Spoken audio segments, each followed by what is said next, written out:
Bon, ben, on va commencer, hein. Bon, je laisse la porte ouverte, hein, ça ne dérange pas. Ludovic, ready? Yes. Bon. Donc, moi je suis Thierry Huchet, hein, donc, je suis avant-vente Power pour la France dans l'équipe d'Alain Cyr. Et Ludovic Ménard, moi je fais partie du groupe Expert Lab chez IBM, où on fait des prestations telles que les performances, Ansible et autres. Hélicoptère. iDoctor aussi. Workshop iDoctor, hein. J'en parlerai pour ceux qui viendront me voir. Donc lui c'est monsieur IBMI, Ouais. et moi je suis plus AX, Linux, Et donc, PowerVC et ainsi. mais tout le monde fait l'IBMI. Hein. À un moment donné, tout le monde fait l'IBMI. Principal, n'importe quel opératrice. Donc l'objectif de la session, hein, c'est de vous montrer PowerVC. Hein. Alors je ne sais pas si vous connaissez tous PowerVC, Power Virtualization Center. C'est l'offre infrastructure as a service de Power. Donc si on veut un peu faire le parallèle, parce que tout le monde connaît les VMware, avec c'est le vCenter de VMware. C'est ce qui va permettre de déployer des VM très simplement dans l'environnement Power. Des VM AX, Linux, mais aussi IBM. Ça, c'est vraiment l'outil idéal pour faire ça. Et donc, Ansible va pouvoir s'appuyer sur Ansible. Enfin, Ansible va pouvoir s'appuyer sur PowerVC pour déployer ces VM, pour tout automatiser et pour rendre la plateforme IBMI plus agile. Donc, l'intérêt aussi d'Ansible en général, c'est de cacher un peu la complexité de l'administration d'un système.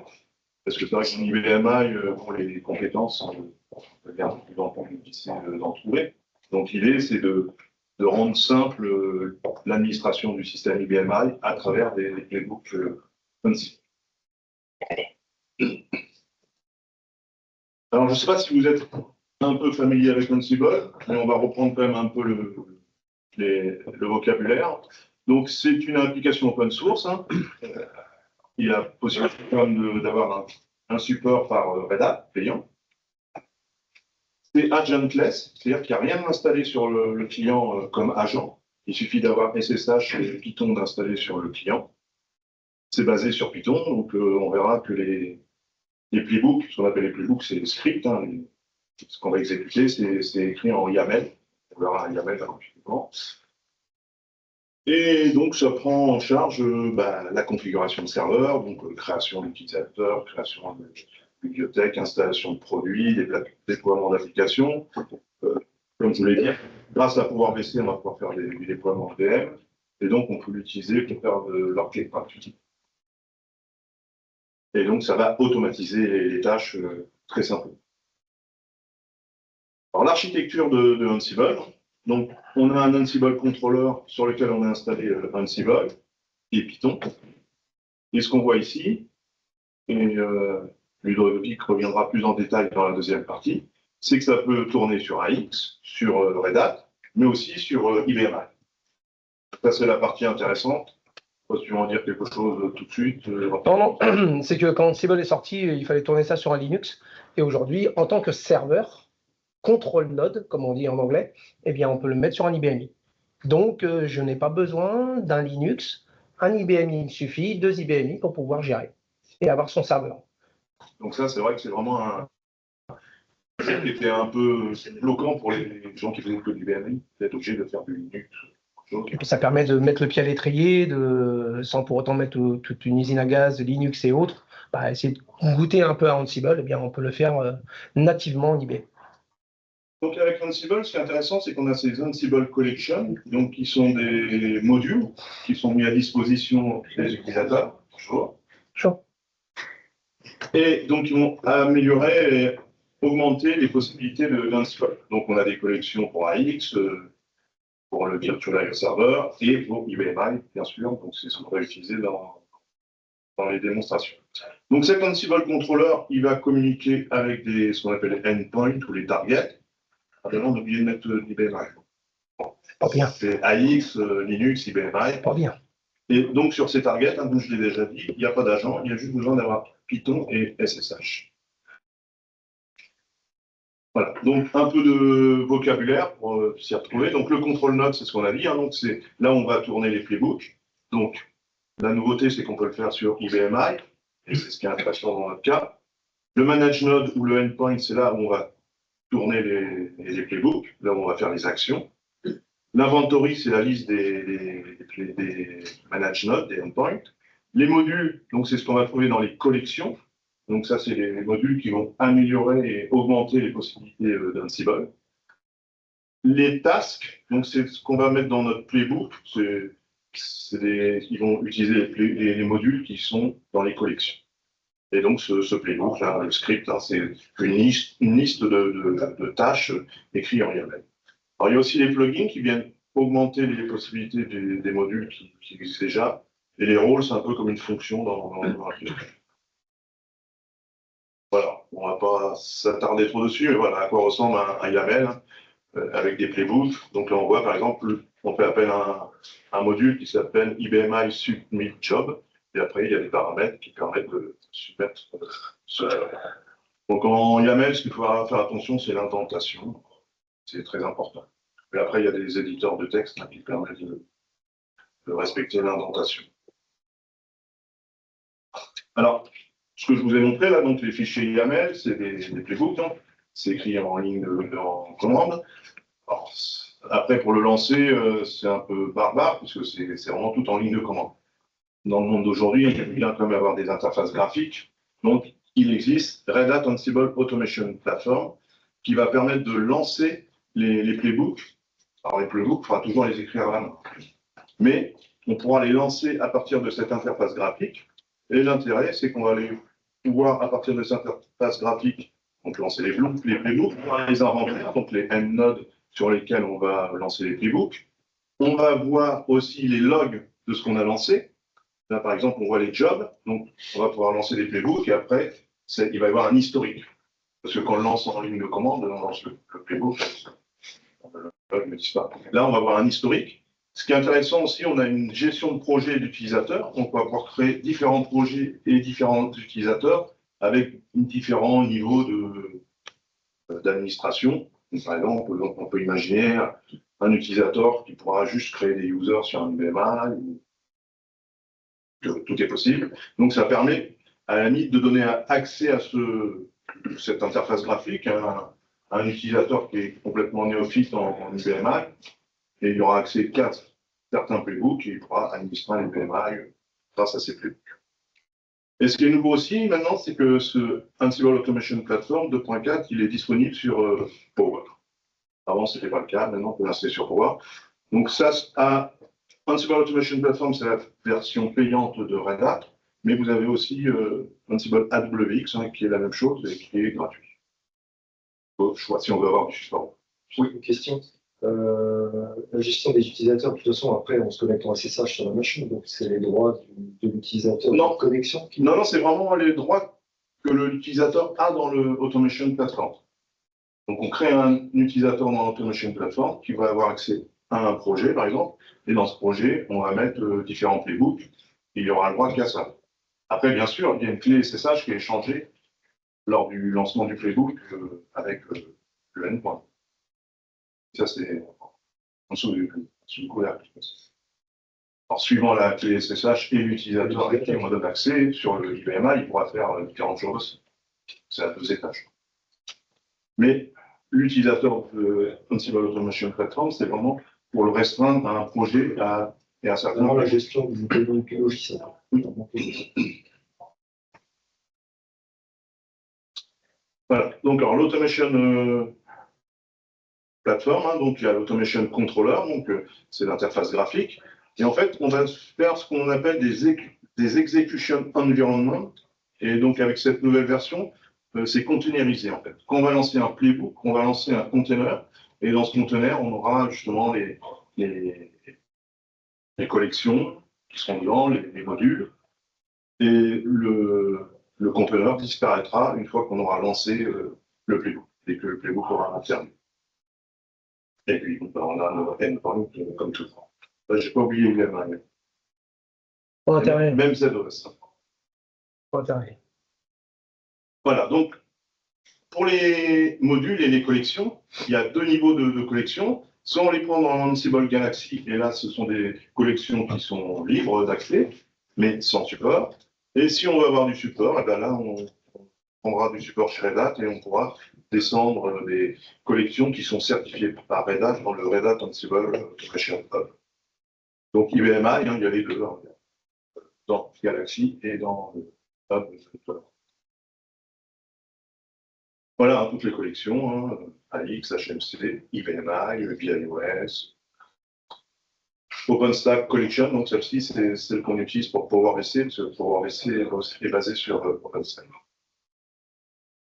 Voilà, donc tout ce qu'on va pouvoir faire avec l'Ansible, hein, téléchargement, installation de PDF, déploiement de programmes, d'applications, installation de modules, gestion des travaux, la sécurité, tout ce qu'on peut faire comme tâche d'administration sur l'IBM. Donc moi, je vais vous montrer cet provisionnement de VM et puis une tâche ou deux sur l'IBM. Alors, dans le cas précis de PowerVC, hein, comme je vous l'ai indiqué, PowerVC, c'est l'outil qui va permettre de déployer une VM, donc c'est l'infrastructure as a service, et c'est basé sur OpenStack, hein, qui est un standard du marché. Et donc, grâce à ça, Ansible est capable de discuter avec PowerVC. Donc, on a notre playbook qui va utiliser un module OpenStack pour discuter en REST API sur PowerVC. Alors, comment ça fonctionne? L'administrateur lance un job, un playbook, hein, qui va créer donc des disques et la VM sur le Power, via PowerVC. Et on peut imaginer ensuite, donc là dans la démo, je fais juste la création de la VM parce que ça durerait trop longtemps. Hein. Mais après, on peut imaginer que voilà, dans ce même playbook, on va copier un binaire, on va modifier certains prérequis de l'IBMI, configurer la VM comme on veut, pousser le code et installer le code qu'on aura poussé sur l'IBM. Donc, quand on fait comme ça de l'automatisation de VM, l'idée c'est d'avoir une VM, une image la plus simple possible. Et ensuite, on la customise et on l'améliore grâce à Ansible. Parce que sinon, si on fait des images trop customisées, bah, il va y avoir plein d'images à gérer. Et dès qu'on a une montée de niveau d'un produit ou quelque chose, de pouvoir gérer toutes les images. Le mieux, enfin, ce qu'on conseille, c'est de prendre une image la plus simple. Et après, on la customise avec Ansible. Voilà, donc voilà, j'ai bien posté la VM. Donc, juste pour référence, hein, les modules qu'on va utiliser, donc c'est OpenStack, et on a ces différents modules qui permettent d'avoir, par exemple, les informations sur une image, les informations sur la taille de la VM qu'on va déployer, les réseaux. Ça, c'est le module qu'on va utiliser pour déployer la VM. Ça va permettre de créer un volume et d'attacher le volume à la VM. On peut l'imaginer, on déploie une image, une VM avec un disque, et dans la foulée, on leur ajoute des disques via OpenStack. Donc tout est possible. Alors bien sûr, une fois que les disques sont rajoutés, Start SST, ajoute des disques à l'ASP, parce qu'il ne le fait pas, ça. Non. D'accord? Mais ça peut être automatisé. Oui. Faire un playbook. Faire un playbook qui permet de... Il y a sûrement des API qui permettent de rajouter des disques à l'ASP, et voilà. Mais ce n'est pas le PowerVC qui le fait. Voilà, donc un exemple de playbook qui utilise l'OpenStack Cloud Image. Donc là, on va récupérer les images de type IBMI qui sont disponibles sur le PowerVC. Et voilà, par exemple, on retrouve qu'on a une image IBM 7.3 avec 2 disques. Et donc, si on va sur le PowerVC, ça c'est la vue de PowerVC, hein, l'interface graphique de PowerVC, on retrouve le même nom d'image, l'ID de l'image, on avait bien dans l'output qu'on avait précédemment. Et donc là, ça c'est le playbook qui va vous permettre de déployer une nouvelle VM. Donc on voit que c'est comme relativement simple. On utilise ce module OpenStack Cloud Server. On donne le serveur sur lequel on veut créer la VM, le nom de la VM, l'image, le nom de l'image et la taille de la VM. Et le reste. Voilà. Donc il y a vraiment très peu de paramètres. Et là, PowerVC aura la possibilité de créer cette nouvelle image sur le serveur Power. Je pense que j'ai terminé pour ma partie. On va passer sur la démo. On demande tambour. Oui, normalement, ça fonctionne. Ah oui, mais pas le ouais. Donc là, je suis sur mon PowerVC. Oui, on le voit. Voilà. Donc, au niveau des virtual machines, donc on voit qu'il n'y a rien. Hein, je n'ai pas de VM. Donc, je suis dans un projet qui s'appelle Ansible. On peut regarder donc les images. Donc, on retrouve mon image IBMI 7.3 de disque. Donc, je vais passer directement sur Ansible Automation Platform, l'interface graphique qui permet de lancer ces playbooks. Donc, les playbooks, ça s'appelle des templates. Hein, Ouf. Normal.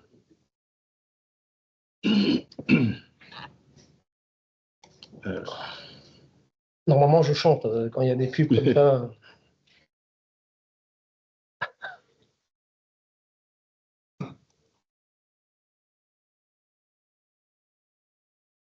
Voilà, donc, je recommence. J'ai mes templates. Voilà, et en particulier, j'ai ce deploy IBMI VM de disque. Donc, on peut juste aller jeter un œil sur le template. Voilà, donc il est dans un projet, hein, comme j'ai dit, hein, il y a différents projets. L'execution environment, donc ça c'est le conteneur qui va être lancé. Et voilà le playbook en fait qui va être lancé, deploy IBMI YAML. Donc c'est le playbook que je vous ai montré en dernier qui fait appel au module OpenStack. Donc je vais lancer ce playbook.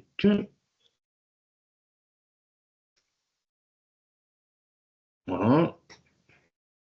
Donc je clique ici et il lance le playbook. Donc, automatiquement, il va dans l'onglet Jobs. Et là, on va voir ce qui se passe. Bon, alors, il n'est pas très verbose, hein, le playbook. Donc, voilà, ben, il create the server. Et donc, si on va voir côté PowerVC, on devrait voir apparaître une VM. Ben voilà, elle est là déjà. Hein. Donc, PowerVC, donc, Ansible Automation Platform s'est connecté à PowerVC et a demandé la création de la VM, hein, donc avec le nom que l'on avait fourni sur le serveur qu'on avait précisé, et donc avec le réseau Ansible, hein, qu'on avait également demandé. Donc dans ce cas-là, il a une seule adresse. Bon, comme c'est une démonstration, je fais quelque chose de simple. J'ai une seule adresse dans le réseau, donc il prend la seule adresse qui est disponible. S'il y a plusieurs adresses, il y a un pool et en fait, il va choisir une adresse disponible dans le pool. Voilà, donc il faut un certain temps hein, quand même pour déployer une VM. Il faut environ 15 minutes, je crois. Hein. Ils sont améliorés. Ils sont améliorés sur le développement, le déploiement de la partition. Avant, ça durait parce qu'il faisait 2 IPL. Pour la simple raison, c'est qu'il déploie d'abord la partition via l'image, et après, bah, dans Ansible, dans APP, on lui dit bah, quelle adresse IP, quel réseau et autres. Et du coup, il y a un petit fichier qu'on appelle, qui est utilisé par Cloud Init, un petit fichier qui est dans l'IFS, qui au moment du déploiement va appliquer ce petit fichier qui va dire maintenant tu t'appelles comme ça, tu as telle adresse IP, mais pour que ça soit pris en compte, bah, re-IPL. Donc ça dure un petit peu de temps. Mais ils se sont améliorés. Mais bon, je pense que c'est quand même plus rapide que l'installer à partir d'un fichier ISO. Ah ben complètement. Mais j'aime bien à la main, mais oui. C'est bien ça aussi. Non, mais voilà, il faut compter un petit quart d'heure, sans compter bien sûr les rajouts de disques à l'ASP si on a rajouté des disques au moment du déploiement. Donc, faut savoir ce qui se passe sous le couvercle, hein, c'est qu'en fait, PowerVC, c'est basé sur la gestion du stockage. Donc, il a accès au serveur Power via la HMC, mais il a accès également au stockage. Donc, en fait, quand on déploie une nouvelle VM, on fait un flash copy d'un volume qui se trouve sur le stockage vers le disque de la VM qu'on vient de créer. Donc c'est pour ça que c'est très rapide, parce que c'est un flash copy. Après, ce qui est long, c'est oui, le reboot. Et donc, ces VM, elles sont customisées via le Cloud Init. On va mettre l'adresse IP, le hostname, tout ce qu'il y a à mettre en IBMI de spécifique. Son nom, c'est l'option 12, l'option 10, voilà. Donc, si on regarde... Vous parlez de... Oui. VM, c'est une partition, en fait, c'est la création d'une partition. Oui, on dit VM parce que maintenant, on dit VM. Virtual machine. C'est le terme consacré maintenant. Mais comme c'est... Voilà. Une LPAR. Voilà, mais comme on est université IBMI en français, une partition. Oui, non, mais voilà, la difficulté, elle est là. Il y a partition, LPAR, VM, il y a plusieurs... On essaye de faire jaune, quoi, comme VMware. Quoi. En VMware, c'est des VM. On essaye de faire pareil. Et on comprend. Ben oui. C'est vrai que c'est un peu plus difficile. Voilà, donc, lui, en fait, Ansible Automation Platform, lui, il a fait son job, hein, il a envoyé la demande de déploiement de VM, donc pour lui, c'est bon. Alors, ce qu'on peut faire dans des scripts comme ça, mais là, je ne l'ai pas fait parce que c'est trop long, c'est faire une boucle en attendant que le SSH soit disponible sur la VM. Et une fois que le SSH est disponible, on va pouvoir embrayer avec d'autres playbooks Ansible pour installer un produit, etc. Mais bon, comme là, on n'avait pas le temps, je n'ai pas fait le test du SSH.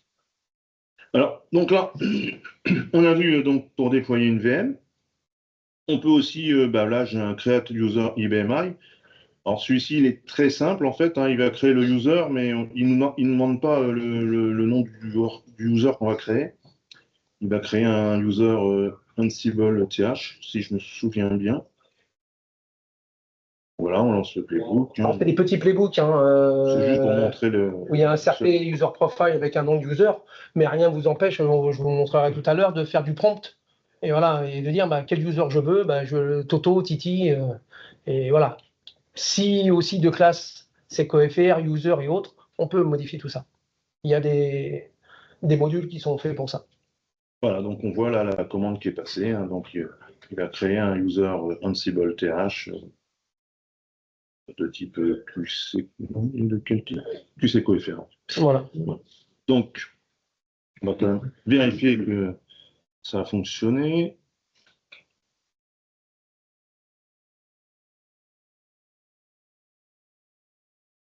Bon, je ne suis pas un spécialisé commande, mais bon. Alors, WRK, US, tu peux m'aider, hein? Comment Work user profile, c'est ça. Ansible, voilà. Et donc voilà, l'Ansible TH, l'utilisateur vient d'être créé par Ansible. Voilà. C'est vraiment un exemple basique. Et ensuite, on a un autre playbook qui met en évidence en fait la possibilité de passer un paramètre au playbook, donc via le Ansible Automation Platform. Donc c'est ce qu'on appelle un survey. Donc c'est-à-dire que quand on va intégrer le playbook à Ansible Automation Platform, on peut mettre un pop-up pour pouvoir remplir un champ.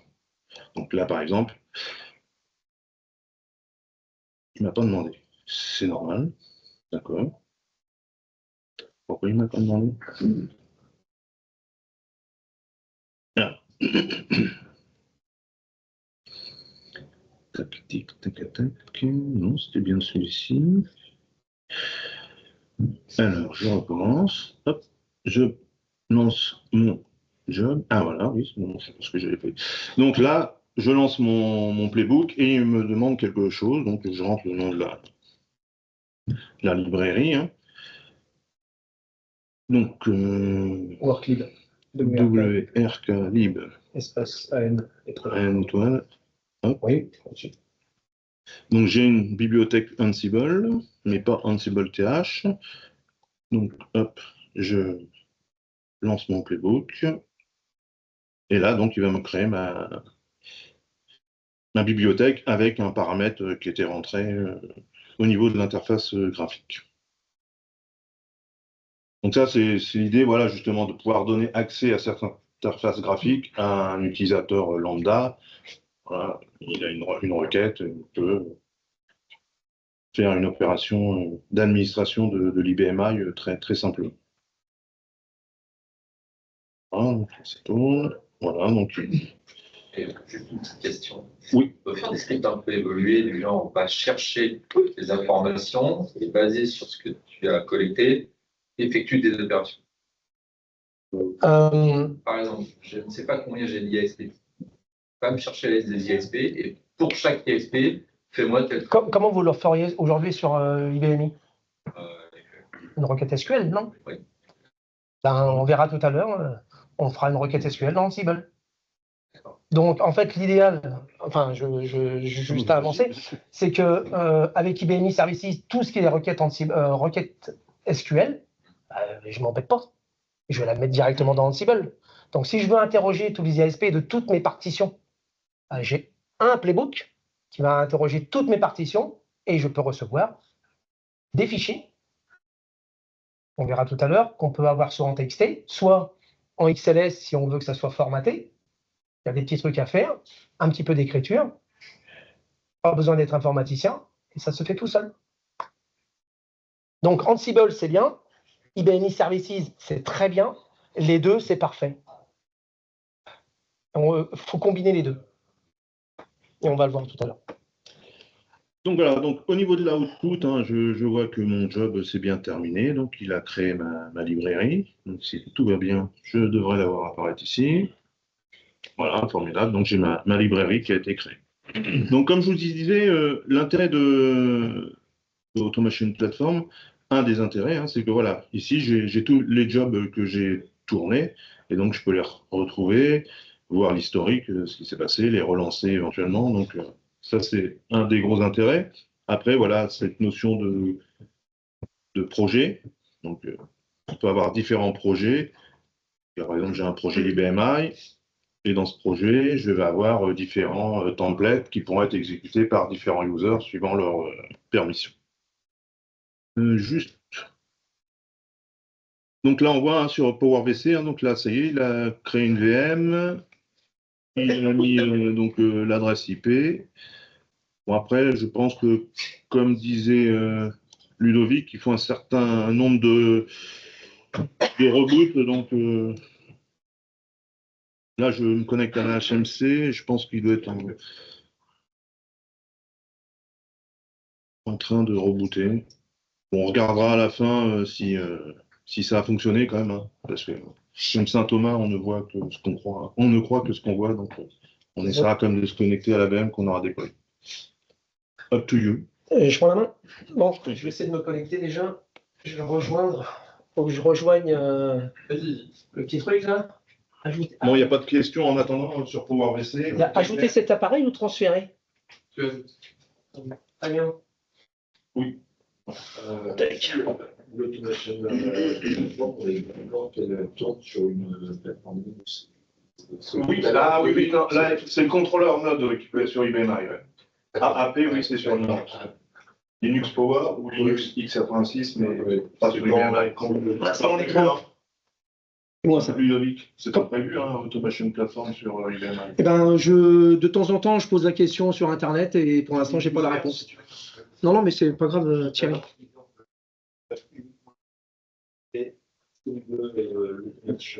Il faudra un Ansible avec un apt ou autre, puisque ça c'est Red Hat, mais il y en a d'autres.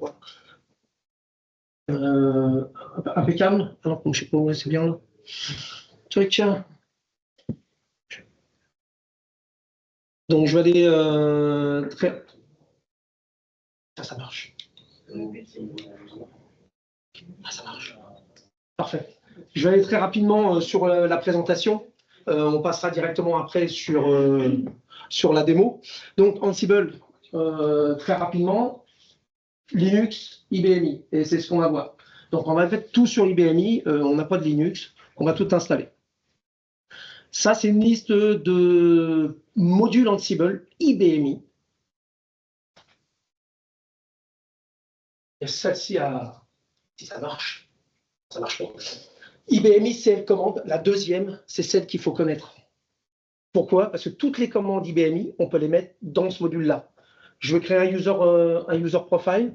Je vais utiliser le module IBMI, c'est la commande CRT user profile. Je veux créer une description d'objet, n'importe quoi.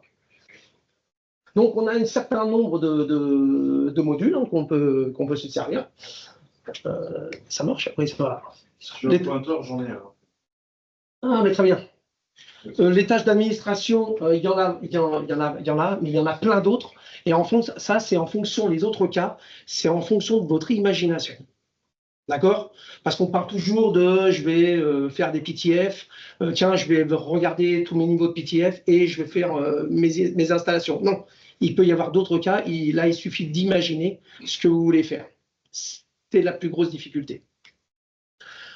ACS, ça c'est important pour la simple raison, c'est comme on va se faire de l'Ansible, eh bien on va faire de l'open source, donc on va installer des modules open source. Donc, comme on va faire de l'Ansible sur l'IBMI, on va utiliser l'ACS avec Open Source Package. Très facile, pas besoin de connaître le Linux, les yum install, les pip install et autres. On utilise ACS et on utilisera les modules. Donc, sur un Java, prérequis, configuré, Galaxy Collection, ça c'est hyper important. GitHub Ansible for I, c'est le GitHub officiel de Rochester pour l'IBMI, qui en fait correspond au Galaxy Collection, mais on peut installer un GitHub. Et on va vérifier ensemble et faire quelques petites choses. Sur l'IBMI, il y a ça comme prérequis à installer. Par l'open source yum install, on installe le Python. Il faut le DG1, le SC1, puisque on a dit que c'était SSH qu'on va utiliser, donc il faut le SC1. Le Python IBMDB, IBM Toolkit, Python 3, on l'installe. Ça se fait très rapidement via IBMI. Ça, c'est la partie pour la partie, pas contrôle node, mais le nœud qu'on va attaquer en IBMI, le endpoint. Donc ça, le DG1, vous l'avez tous. Le SC1, vous l'avez tous. D'accord? Il reste les Python à installer. Gardez à l'esprit, une fois qu'on a installé Python, c'est très bien, mais ça évolue. Sécurité et tout. Retournez de temps en temps dans open source et le modifier. On a le module Ansible. Donc très bien, on va installer le module Ansible à partir de ACS. Voilà comment il se fait. Le module Ansible, c'est le 2.9.10. Impeccable. Ce qu'il faut, lorsqu'on fait de l'Ansible sur l'IBMI, on va se faciliter la tâche. Donc, Ansible, c'est très bien, mais on va installer Vim, qui permet de faire du VI, en fait, pour pouvoir modifier un petit peu, j'allais dire graphique, coloriser les playbooks, le Bash. S'il y en a qui connaissent le Linux, l'AX, ça c'est hyper important. L'OpenSSH, là effectivement, on va envoyer des clés SSH et autres. Ça c'est aussi important. Et le Python 3 développement, c'est pour le PIP. C'est un module qui permet d'installer des modules. Pourquoi? Parce que vous allez voir que eh bien, la Galaxy Collection IBMI évolue aussi. On est au niveau 3. Et au niveau 3, on a besoin d'un niveau de Python et un niveau d'Ansible. Donc, pour l'installer, il va falloir l'installer à la main. Simple. Une fois que vous avez installé tous les yum install de l'ACS, eh bien, on va installer un Git.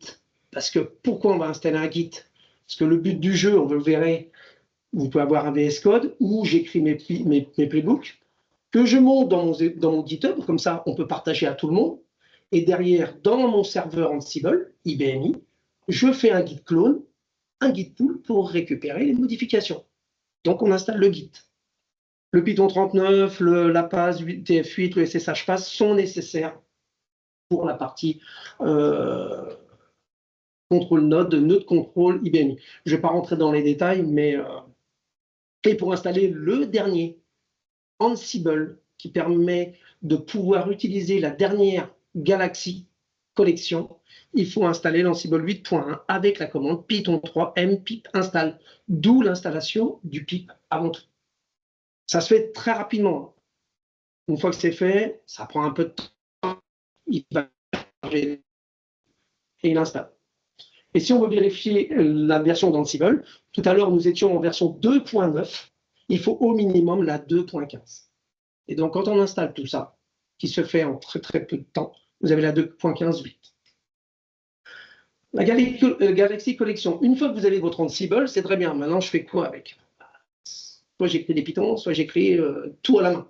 Là, ce qu'on va faire, on va récupérer une collection Galaxy qui s'appelle IBM Power IBMI, qui vous apporte tous les modules, des rôles, toutes les informations, tout plein de Python, tout plein de playbooks qui sont déjà prédéfinis, sur lesquels vous pouvez vous baser pour pouvoir créer vos propres Python ou vos propres playbooks. Pour installer une Ansible Galaxy, il y a la commande Ansible-Galaxy Collection installe ibmpower.ibmi. Il va vous créer dans l'IFS un répertoire .collection tatati, tatata, pour avoir tous les playbooks. Il y a des informations, donc là, que je vous ai mis dans la Galaxy Collection qui permettent de récupérer la 3.1 qui se trouve tout là-haut.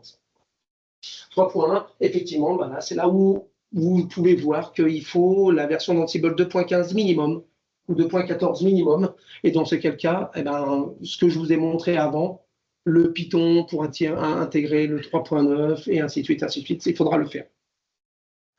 Et une fois qu'on a installé la Galaxy Collection, eh bien, vous allez voir que là où je suis logué sur ma partition en SSH Ansible, là dans mon cas c'est /home/menard, eh bien il va créer un répertoire qui s'appelle .ansible collection Ansible Galaxy et ainsi de suite. Et là-dedans, vous allez avoir tous les playbooks. Vous n'êtes pas obligé d'installer Ansible Galaxy. Si vous êtes habitué à faire du GitHub, eh bien vous pouvez faire un git clone de ce Ansible for I. Donc, ce n'est pas un cours GitHub, mais vous cliquez sur le code et il vous donne l'HTTPS avec le lien de ce git clone, de ce GitHub. Faites git clone de ce lien-là sur votre IBMI et vous avez votre collection. Donc, soit par la collection Galaxy, soit par le GitHub. Ce qui est important en GitHub, c'est vos playbooks à vous. Une fois que vous allez créer vos playbooks, vous allez avoir votre GitHub à vous. Donc là, vous ferez un git clone de votre GitHub sur votre IBMI. Des cas d'usage, on parle beaucoup de fix management et justement là de IBMI Services. Je vous laisserai la joie de regarder ce qu'il y a dans ces playbooks. Ce qui est important, c'est l'enable Ansible for I. Ça facilite la chose. Une fois que j'ai mon serveur Ansible sur mon IBMI, je veux justement envoyer des playbooks, faire des playbooks sur d'autres serveurs IBMI. Par contre, il faut que je m'assure que le serveur IBMI soit Ansible capable, comme on dit. Enable.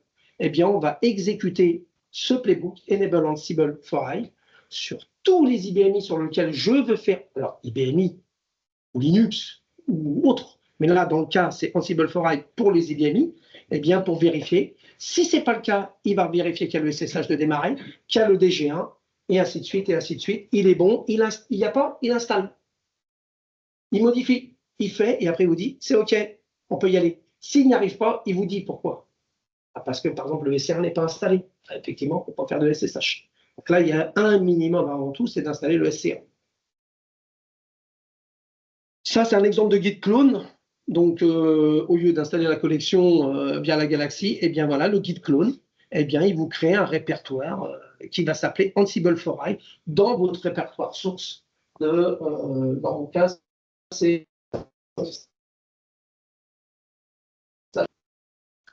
vérifier l'activation sur Ansible. Eh bien, effectivement, une fois qu'on a installé la Galaxy ou qu'on a installé le GitHub, eh bien, on va lancer ce que je vous disais, le Enable Ansible for I, le setup, soit à partir de la collection ou à partir du GitHub.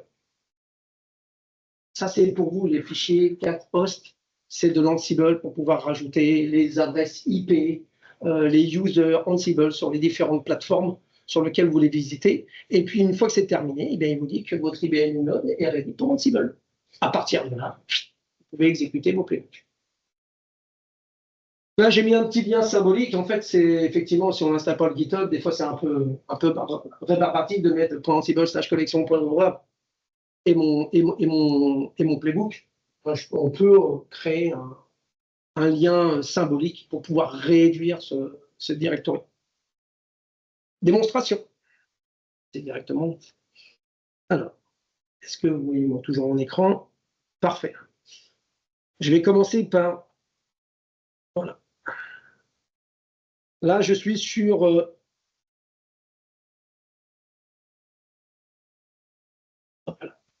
mon IBMI en SSH. D'accord? Là-dedans, dans ce répertoire /home/menard, j'ai un répertoire qui s'appelle Ansible for I. C'est le git clone que j'ai fait de la Galaxy. j'ai un répertoire qui s'appelle point Ansible quelque part, au-dessus, le point Ansible qui est l'Ansible Galaxy au moment où j'ai fait le Ansible-Galaxy et installation de ma collection. Si je vais sur Ansible, j'ai la collection, l'Ansible collection, j'ai mon IBMI 3. IBM.power 3. Pour l'info, il est celui-là. C'est dans IBM. C'est IBM, oui, c'est ça. Slash, PowerI, et voilà. J'ai les playbooks. Voilà. Et là-dedans, j'ai tous les playbooks de ma collection Galaxy.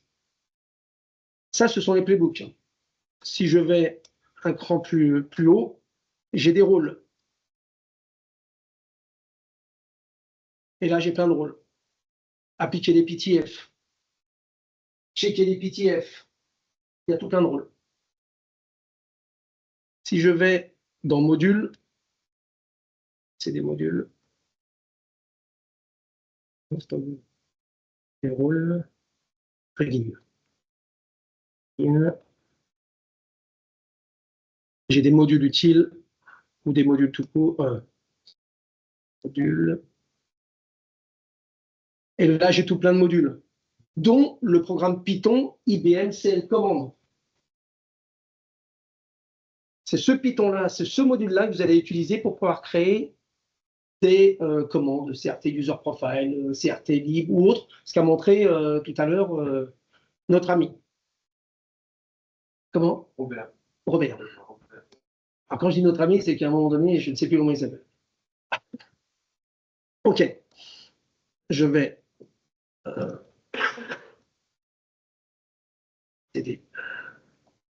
DLS. OK.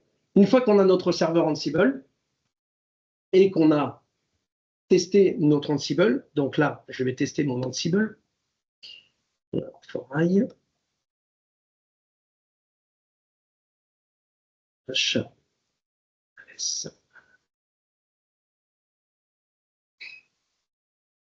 Donc, c'est des playbooks normalement.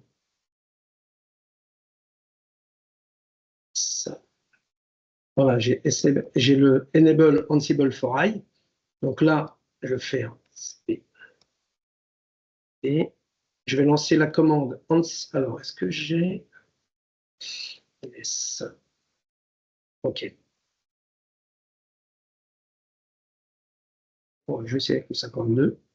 Donc là, je vais lancer une commande qui s'appelle Ansible Playbook, la même chose que sur l'APP.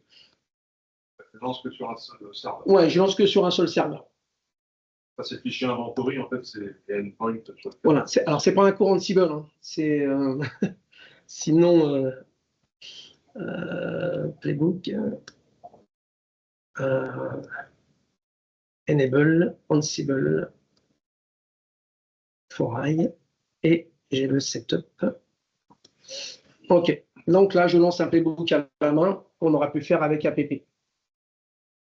Donc il va interroger dans mon fichier host qui est le point 52, l'adresse IP de mon IBMI node, et je vais vérifier si j'ai installé des packages open source et ainsi de suite, pour savoir s'il est Ansible capable enable. Si ce n'est pas le cas, il va l'installer. Ou s'il ne peut pas l'installer, il vous le dira, il faudra l'installer.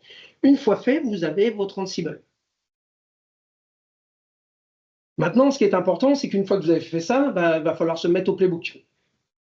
Ce que je vous conseille, c'est passer comme des outils comme Visual Code Studio, d'accord? Où là-dedans, vous pouvez créer vos playbooks. Vous avez aussi la possibilité, c'est un peu moins, j'allais dire sexy, vous avez directement dans votre serveur GitHub, eh bien, les différents playbooks que vous aurez créés à la main. Et là-dedans, je peux rentrer, créer par exemple, j'ai un playbook qui s'appelle Create Library ML, où effectivement, eh bien là-dedans, je vais créer une bibliothèque sur l'IBMI. Et vous voyez ici que la commande que j'utilise, le module que j'utilise, c'est IBM CL commande. Et je fais la commande crtlib avec une variable. D'accord? Que j'ai mis ici dans mon playbook 2. Et là, on parle vraiment d'Ansible. C'est assez facile. Prompt, variable en prompt. Quelle est la bibliothèque? Et ainsi de suite. Et on le rajoute directement dans le crtlib. D'accord? Donc, si je le fais, alors ça, c'est un GitHub à moi où je me suis amusé, que je pourrais vous donner avec mes petits YAML. Si je vais dans mes playbooks, je vais créer un -i post playbook mop create library de YAML. Donc, je vais exécuter le playbook que j'ai fait.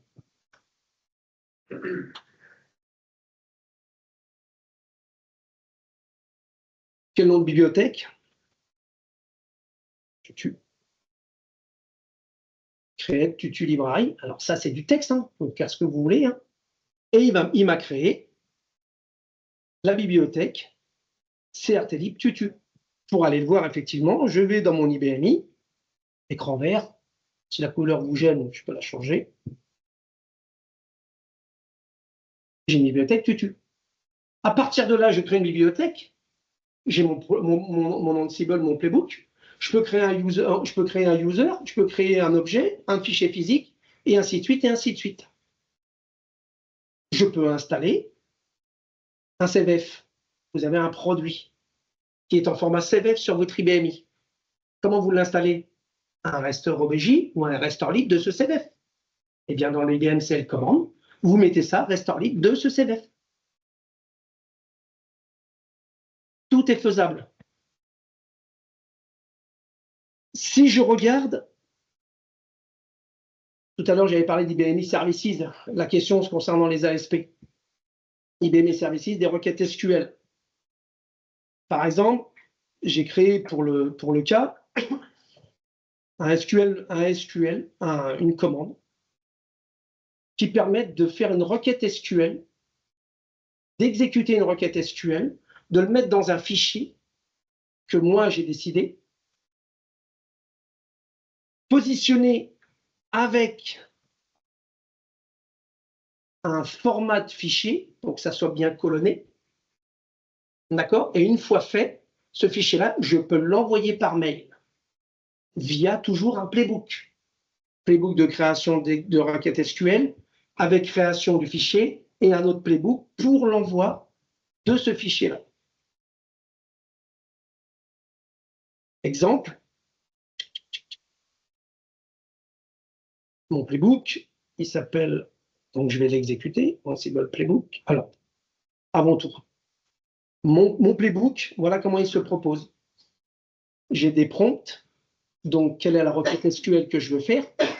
Alors, dans le cas que le présent que je veux faire, c'est SQL étoile select étoile from QIW/QCust/CDT, c'est le petit fichier standard pour tester. Dans quel fichier je veux mon résultat? Result file. Alors, j'ai mis en anglais parce que voilà, mais. Et derrière, qu'est-ce que je fais? J'utilise le module IBMI SQL Query, qui est déjà fait, qui est déjà dans la Galaxy Collection. Je mets ma requête SQL qu'il exécute.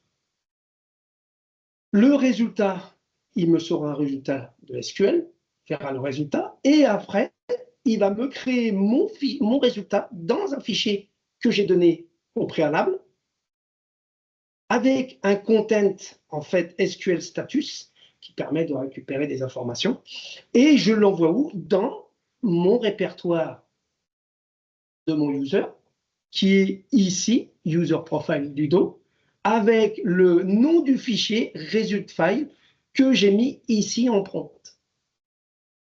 Simple. C'est pas très compliqué. Si je l'exécute, Ansible Playbook, -i, toujours pour les hosts. Là, on parle que d'une partition, mais ça peut être sur plusieurs. Playbook, mop. Alors, je l'ai appelé comment? SQL prompt 2, je crois, ou 3. Ouais, peut-être 3. C'est pour moi ça. Donc, j'exécute mon playbook que je peux avoir sur l'app avec les différents prompts et autres. SQL request, select étoile from QIWS.QCust. Ah, c'est pas app? Oh merde. Merci Thierry. Cust CDT, dont je lui demande de faire ce select. Ça veut dire que ce select-là, vous pouvez aller chercher sur IBMI Services et récupérer n'importe quel select, PTF, autorité, tout ça. Et pouvez-vous savoir ce qui se passe sur vos IBMI au niveau des autorités sur tel user ou tel user. Vous pouvez avoir un truc comme ça. Dans quel fichier? Eh bien, c'est quoi? C'est QQCDT. Bon, on va faire université. Allez, on va l'appeler université. Il va m'exécuter la requête SQL. Il va utiliser un template que j'ai utilisé, que j'ai créé par rapport à cette requête SQL, que je vais vous montrer comment c'est fait. Et il m'a envoyé, il m'a créé mon fichier qui s'appelle université. Il fera 3 playbooks, exécution de 3 playbooks, chaque playbook. Et il y aura 3 fichiers. Puisque l'exécution se fait sur le nœud. Le fichier, je l'ai décidé de le mettre dans l'IFS. Par exemple, là, dans mon playbook, je lui ai dit que je le mettrais dans le user ludo. Donc, c'est /home/ludo. Si je vais dans le worklnk, /home/ludo, j'ai créé un fichier qui s'appelle université, je crois. Il m'a créé un université.xls. C'est ce que je lui ai demandé. Si je regarde ce fichier-là, c'est bien le QQCDT, mais colonné. Vous allez me dire, c'est pas beau, c'est pas sexy sur l'IBMI comme ça. D'accord? Mais c'est ce que je lui ai demandé. Donc, sur toutes les plateformes, sur tous les nœuds, vous pouvez exécuter ça. Donc, récupérer les commandes de PTF ou le niveau de PTF de chaque partition, le niveau de firmware sur chaque partition, en une seule commande. Dans un fichier, vous allez me dire, ouais, mais dans le fichier, il faut que j'aille le voir sur les partitions. On est d'accord? Rien ne vous empêche de créer. Il est où? Un playbook dans lequel j'utilise toujours le module IBMCL commande avec la commande send SMTP EMM. Il y en a qui sont spécialistes du réseau. Et ce qui permet d'envoyer un mail. Avec quoi derrière? Une petite note, ce qu'on veut, et derrière le fichier mail que j'ai mis en prompt ici. Donc j'ai créé université, le fichier. Donc je vais utiliser TechTech.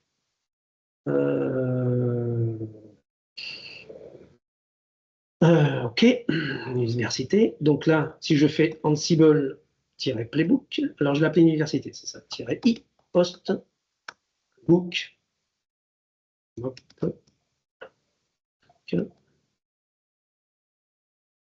send, mail 3, 2,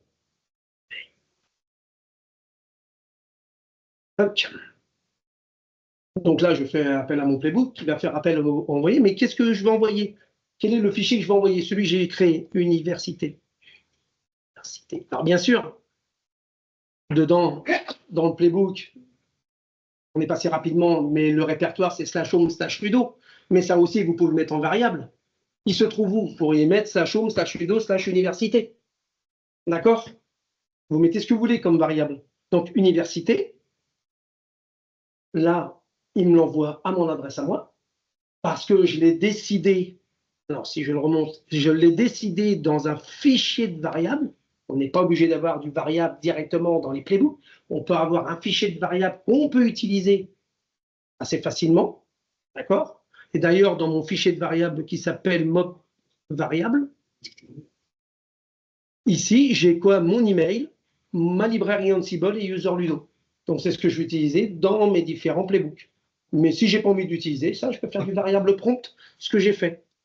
Une fois fait, eh bien, il m'a envoyé par mail, Ludo, en attachement, mon université IXLS. Et en plus, l'avantage, c'est Success. Donc, si je vais... Il est où le bazar? Ah ben, je l'avais fermé. Je vais démarrer mon courrier. Tac. Alors, il est où? Il n'est pas arrivé. Il n'est pas arrivé.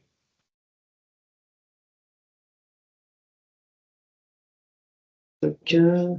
Ça va pas tarder. Est-ce que j'en... Donc, je vais voir si j'en ai éléments supprimés. Je crois que je l'avais... Il démarré, tout est démarré.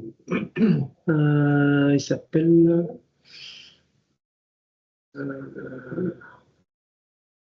des fois, ça prend un peu de temps, mais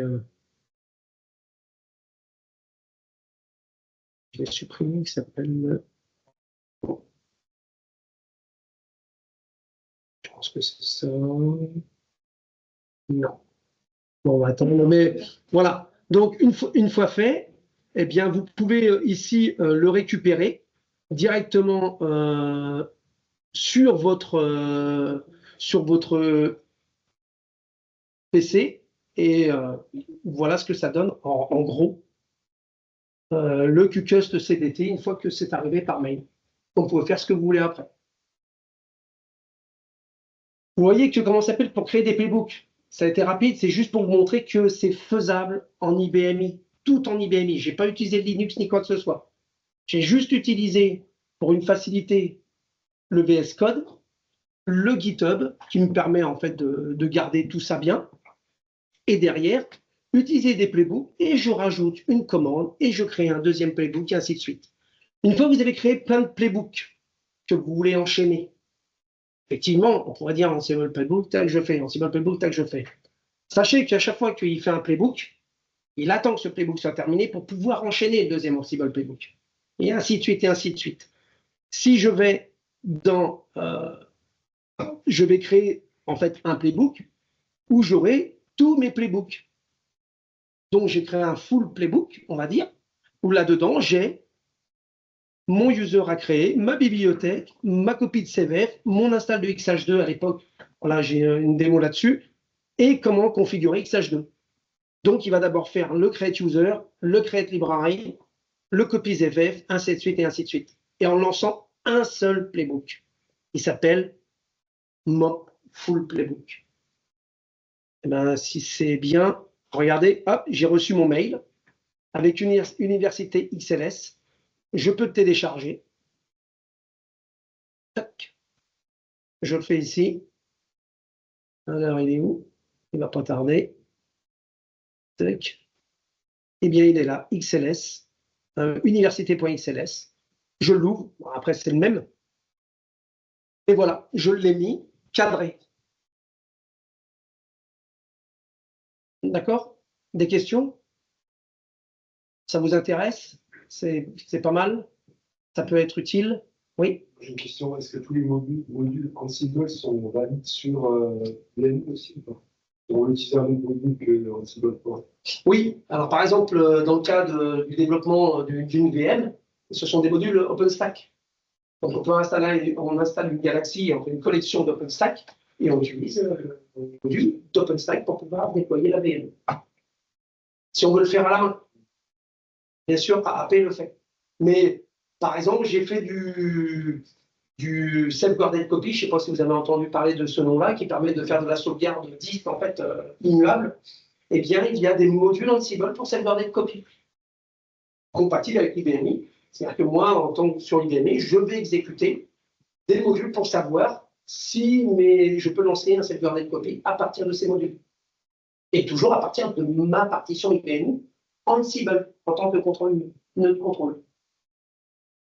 Donc on peut tout faire. Une fois qu'on a un serveur Ansible, quel que soit le Python, le programme, le module ou autre, vous pouvez l'exécuter. Si vous exécutez un self-guarded copy, un module self-guarded copy sur IBMI, il ne va pas comprendre. Donc vous envoyez un self-guarded copy sur un stockage. Là, il le comprend. Donc on peut vraiment faire plein de choses. Oui.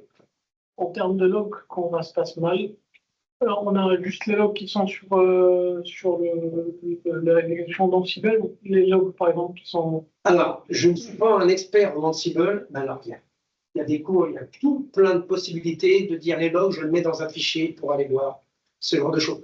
Ce qu'il faut bien comprendre, il a parlé d'adjunctless, mais il y a aussi ce qu'on appelle Ansible, c'est idempotent. Idempotent, ça veut dire quoi? C'est-à-dire que si je crée un user qui s'appelle Toto, ça tombe bien, Toto, je le recrée une deuxième fois, je réexécute ce playbook-là, ben, il va dire, bah, Toto il existe. Il ne va pas se mettre en erreur, il va dire, je ne fais rien. Je peux lancer 3 fois, 4 fois, 5 fois. Donc, je peux lancer 6 fois, 10 fois un playbook Ansible. S'il y a des choses dedans qui sont déjà faites, il ne va pas le faire. Et il va vous le dire. J'ai repris la main. Ah, pardon. Je voulais montrer la VM qui avait été déployée. Voilà. Mais il va vous le dire. Il va vous dire, ça c'est exécuté, OK, ou il y a du failed, ou j'ai skip. Donc, j'ai évité. Enfin, je ne le fais pas parce qu'il n'y a pas besoin de le faire. Donc, il y a plein. Ansible, c'est pas complexe, c'est riche, c'est très riche. Donc, effectivement, on peut commencer petit avec des requêtes SQL, faire des petits fichiers, faire envoyer des mails. Hein, tout ça, IBMI sait faire. Et on utilise toute la puissance de l'IBMI, toutes les commandes IBMI, on intègre dans Ansible. Donc, en fait, les modules Ansible, il y en a 2 à connaître. Hein. IBM CL Command, IBM SQL Query. En gros, si vous voulez déjà débuter, regarder et faire, d'accord, pour avoir des mails en disant de l'état de votre actual job. Aujourd'hui, on peut faire un work actual job dans l'IBM Services avec une requête SQL. Vous prenez cette requête-là dans l'Ansible, par exemple dans le playbook SQL. Vous regardez le résultat. Ah bah oui, je veux le paramétrer. Je crée mon petit point J2. Je ne vais pas rentrer en détail, mais je crée mon format. J'en ai et j'ai tous les work actual jobs à un instant T sur toutes mes partitions. Sécurité sur un user. Tiens, hier, il était user, aujourd'hui, il est CQFR. On parle là. Qui c'est qui m'a fait ça? Donc, on peut, en fait, administrer et gérer son IBMI via l'IBMI, les services et Ansible, si vous avez plusieurs partitions. Merci de m'avoir écouté. Je voulais juste Oui, montrer comme que la VM s'était bien déployée. Bravo Thierry. Donc, en .136 et avec le nom TH IBM i01. Donc, pour montrer que, voilà, avec PowerVC, Ansible, on est très agile dans l'environnement IBM i, et on est capable de déployer Ouais, mais alors les accents. une LPAR. Sur PN5250, il s'est mal géré. Une LPAR IBM i en un quart d'heure, 20 minutes. Et donc, pour tout ce qui est développement. Thierry, il faut utiliser ACS. T'as entendu, monsieur? Oui. Moi, je ne fais pas beaucoup d'IBM i, donc. ACS, c'est très bien. Une 5250, ça me suffit. Oui, voilà. Oui. Non, mais d'habitude, c'est en anglais. Je ne sais pas pourquoi on me l'a mis en français, je sais pas. Non, parce que l'IBMI déployé est en français. Bah oui. Ouais. Quelle idée. Donc voilà, ce qu'on peut faire, hein, c'est un début. Si vous êtes intéressé, vous m'écrivez, je vous enverrai mes petits playbooks juste pour vous amuser avec. Hein, Ils sont dans le GitHub. Hein. Comment? Tu as juste à faire un Git. Ouais, mais je l'ai mis en privé dans les médias, parce que comme je suis en train de développer, mais je ne l'ai pas mis en public. Mais non, il n'y a pas de souci, je le partage. Donc n'hésitez pas, si vous êtes intéressé. Il y en a d'autres, hein, des petits. Et si vous êtes intéressé par PowerVC, n'hésitez pas. Et Ansible Automation. Voilà. Je peux vous renseigner aussi. Merci pour votre écoute. Merci.